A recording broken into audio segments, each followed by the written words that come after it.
Evet, merhaba arkadaşlar. Developer Reaction kanalına hoş geldiniz. Bugün yeni bir video ile karşınızdayım. Kimi dinleyeceğiz bugün? Tabii ki Bandmate dinleyeceğiz. Bandmate'in Toi et Moi isimli parçasını dinleyeceğiz. Umarım doğru telaffuz ediyorumdur. Fransızca bir isim seçmişler. Anlamına bakmıştım. Sen ve ben anlamına geliyormuş. Burası çok sıcak öncelikle ve bir fan çalıştırıyorum. Onun sesi gelirse lütfen rahatsız ederse sizi kusura bakmayın, şimdiden özür diliyorum. Ama çalıştırmak zorundayım. Çok sıcak çünkü burası. Hadi gelin, çaylar kahveler hazırsa Toi et Moi şarkısında neler hissedeceğiz hep birlikte görelim.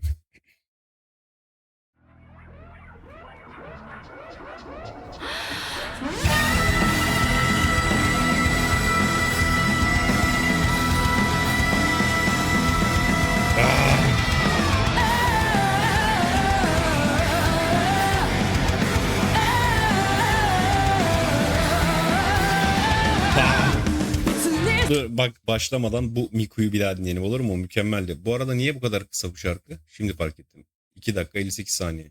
3 dakikalık bir şarkı. Tekrar başlayalım, olur mu? Kusura bakmayın bunun için.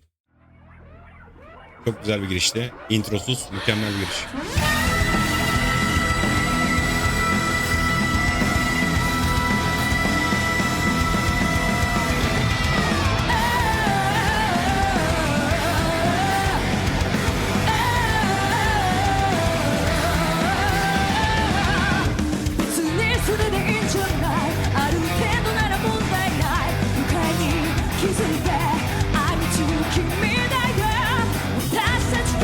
Saiki Show.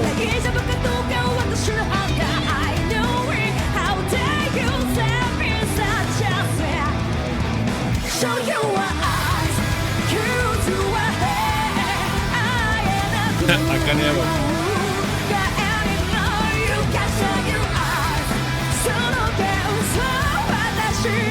Çok özür dilerim. Miku ve Saiki'nin bu uyumunu her videosunda, her Bandmate videosunda söylüyorum, farkındayım ama mükemmel bir uyum var seslerinde.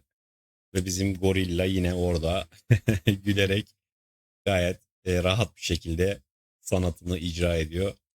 Geri aldım, kusura bakmayın, 10 saniye, tekrar başlayalım. Bakın, dinleyin.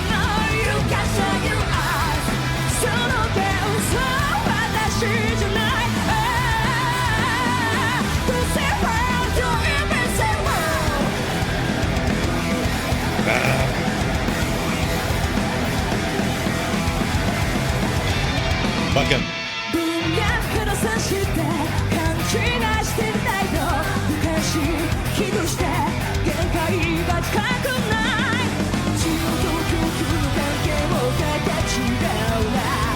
Bakın bakın.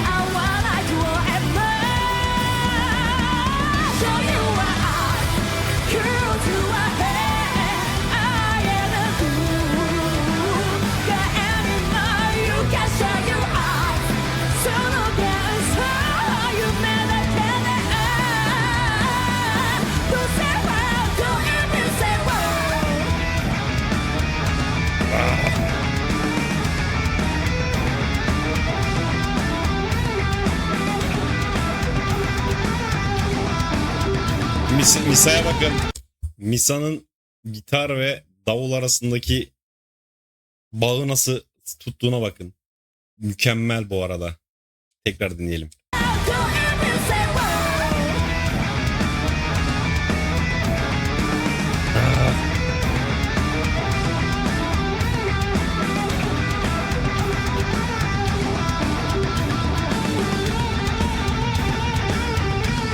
Hadi Mincho.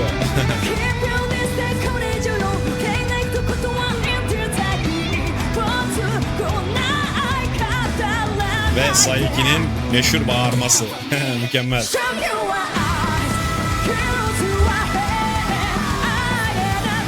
Miku bu kısımları çok güzel yapmış.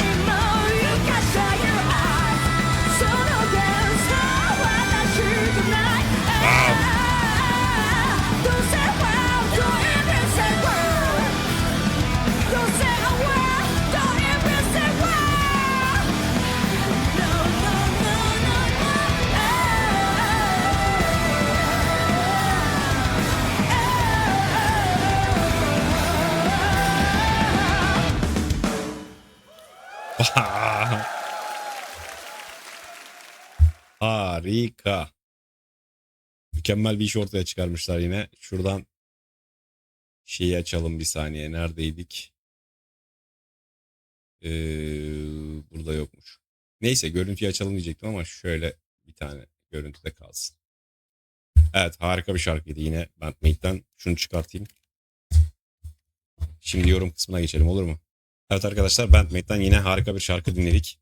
Şarkı Bandmate'in daha sert, doğrudan tarafını öne çıkaran bir hard rock, alternatif rock parçası gibiydi.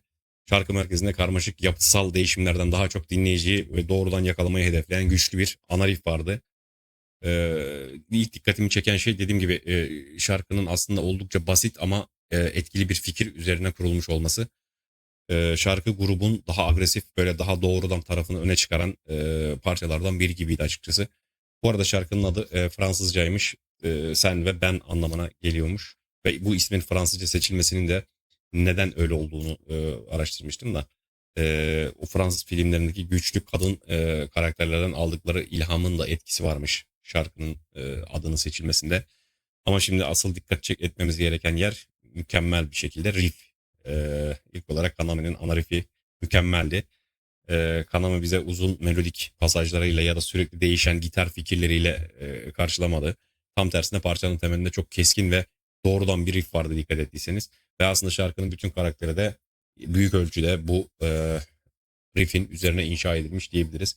Tıpkı işte burada fazla kalmayacağız, direkt saldırıyoruz mesajı var gibi.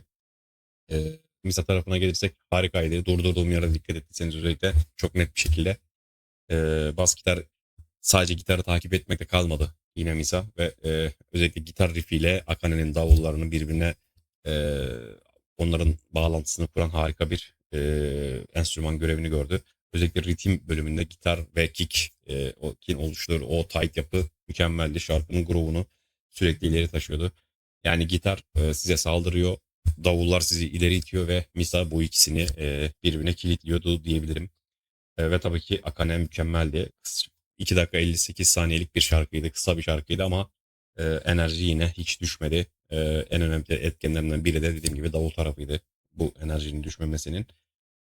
Burada çok karmaşık, progresif bir yapıdan ziyade şarkıyı sürekli ileriye doğru taşıyan güçlü bir ritim hissi vardı. Kick vuruşları, geçişler ve dinamik ataklar sayesinde dediğim gibi parça boyunca sürekli bir driving feel, e, yani o ileri iten sürüklenme hissi oluşturuyordu diyebilirim. Saiki ve Miku arasındaki yine mükemmel ses uyumu, vokal uyumu harikaydı. Çok beğeniyorum dediğim gibi ikisini. Birçok videoda da belirtmişimdir bunu. Saiki'nin vokali, o dediğim gibi şarkının sert ve temiz karakterini gerçekten çok iyi uymuş.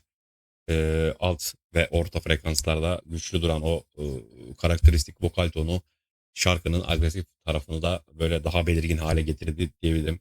Miku'nun destek vokalleri de mükemmeldi. Girişteki ve yine sondaki o bağırmayla, çığlıkla girdiği kısımlar yine harikaydı. Ve dediğim gibi özellikle vokal katmanlarının devreye girdiği yerlerde şarkının sadece melodik tarafı değil, ritmik enerjisi de güçlendi diyebilirim Miku girdiğinde. Ama bence bu şarkıyla ilgili en ilginç noktalardan biri, dediğim gibi, bu kadar yoğun enerjiyi yaklaşık 2-3 dakika diyelim biz ona. 2 dakika 58 saniyeyi 3 dakika diyelim. Bu kadar yoğun enerjiyi bu kadar kısa süreye sığdırmak şarkının bilinçli olarak kısa ve kompakt tutulmasından kaynaklı. Ve bence dediğim gibi bu gerçekten de hissediliyordu açıkçası. Şarkı size uzun bir intro vermiyor, gereksiz bölümlerle zaman kaybetmiyor ve ana fikirden uzaklaşmıyor. Riff geliyor, enerji yükseliyor ve şarkı sizi başından sonuna kadar aynı agresif atmosferin içerisinde tutuyordu diyebilirim. Yani şimdi dinlerken dediğim gibi şunlara dikkat edin. Mesela tekrar başa alın ve dinleyin. İşte Kanami'nin şarkıyı taşıyan o ana riffine, Misa'nın gitar ve davulu birbirine bağlayan groove'una, Akane'nin sürekli şarkıyı ileriye iten ritimine, ritim enerjisine ve tabii ki Saiki ile Miku'nun vokal katmanlarının şarkının agresif karakterine nasıl katkı sağladığına dikkat edin. Daha farklı gelecektir şarkı size. Bandmate yine dediğim gibi kısa ama etkili bir şarkıyla yaşadığımız yüzyıla iz bırakan bir eser sunmuş bize. Çok şanslıyız arkadaşlar. Bunu birçok videoda belirttim. Yani onlarla aynı döneme denk geldiğimiz için ve onların o eserlerini dinlediğimiz için inanın çok şanslıyım. Keyifli bir videoydu. Bir sonraki videoda tekrar görüşelim, olur mu? Hoşçakalın. Enjoying the content? Support the channel to keep it going.